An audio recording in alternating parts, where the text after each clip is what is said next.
Hey Charter Arts, Mr. Janowski here. Some of you will get this reference. The school has asked that we start putting some materials online for you guys, just to keep you engaged in your learning while we're all taking this very unusual break.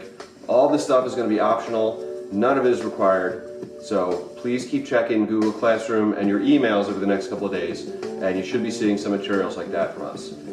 One thing I do want to recommend right now is that there's this wonderful series on YouTube called Crash Course Navigating Digital Information.